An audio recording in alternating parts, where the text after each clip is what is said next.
দক্ষিণী ফিল্ম ইন্ডাস্ট্রিতে আত্মপ্রকাশ করতে চলেছেন দাবাং খ্যাত অভিনেত্রী সোনাক্ষী সিনহা। বহুল প্রতীক্ষিত অতিপ্রাকৃত থ্রিলার জটাধারাতে সুধীর বাবুর সঙ্গে জুটি বেঁধেছেন এই অভিনেত্রী। অন্যদিকে সম্প্রতি দুটি সিনেমা দিয়ে ইন্ডাস্ট্রিতে নিজের জায়গা তৈরি করেছেন দক্ষিণী তারকা প্রদীপ রঙ্গনাথন। জনপ্রিয় হয়ে উঠেছেন তরুণ প্রজন্মের কাছে।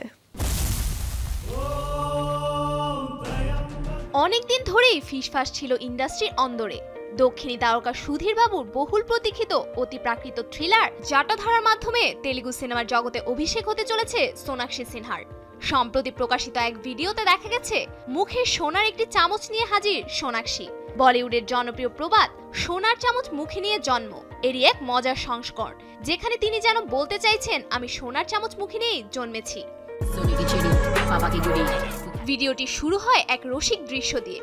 আল্ট্রাসাউন্ড স্ক্রিনে দেখা যায় মায়ের পেটেই বেবি সোনাক্ষীর মুখে সোনার চামচ। এরপর দেখা যায় তার শৈশবের নানা মুহূর্ত, খেলা, ফটো, পোস্ট, সব জায়গায় মুখে তার সেই চামচ।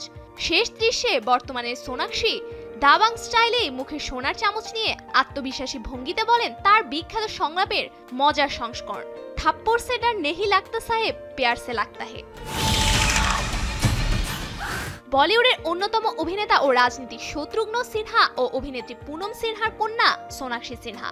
সর্বশেষ তার অভিনীত নিকিতা রাজ সিনেমাটি মুক্তি পেয়েছে গত 18 জুলাই। এবার তিনি আসছেন তেলুগু অ্যাকশন ড্রামা জাতাধারা নিয়ে, যেখানে সহ অভিনেতা সুধীর বাবু ও দিব্যা খোসলা।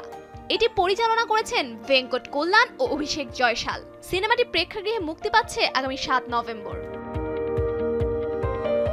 অন্যদিকে দুটি সিনেমা দিয়ে ইন্ডাস্ট্রিতে নিজের জায়গা তৈরি করেছেন দক্ষিণী তারকা প্রদীপ রঙ্গনাথন। বর্তমান সময়ে যখন বড় বড় তারকার সিনেমাও ছুঁতে পারছে না দর্শককে, তরুণদের সিনেমাও কমে গেছে, এক সিনেমার ঘোষণা থেকে মুক্তি নেওয়া পর্যন্ত বছর লাগছে, সেখানে প্রদীপ রঙ্গনাথনের এই সাফল্য যেন কেবল ভাগ্য বা পরিশ্রম নয়, এখানে রয়েছে কৌশলগত ব্যাপারও। প্রদীপের সাফল্যের মূল চাবিকাঠি এই সময়ের তরুণদের গল্প বলা। চলচ্চিত্রের ইতিহাসে দেখা গেছে যেসব অভিনেতা প্রথমে যুব দর্শকদের মন জয় করেছেন, পরবর্তী সময়ে পরিবারের অন্যান্য সদস্যদের কাছেও গ্রহণযোগ্যতা পেয়েছেন তারাই। প্রদীপও এই কৌশল কাজে লাগিয়েছেন লাভ টুডে সিনেমার মাধ্যমে। হাস্যরস ও ডিজিটাল যুগের অরাজকতার আড়ালে লুকিয়ে আছে তরুণ প্রজন্মের সম্পর্কের উদ্বেগ, বিশ্বাস, স্বচ্ছতা ও প্রকাশের ভয়, যেটি সিনেমার মূল সুর। স্বাভাবিকভাবেই জেনজি দর্শকেরা পছন্দ করেছেন সিনেমাটি।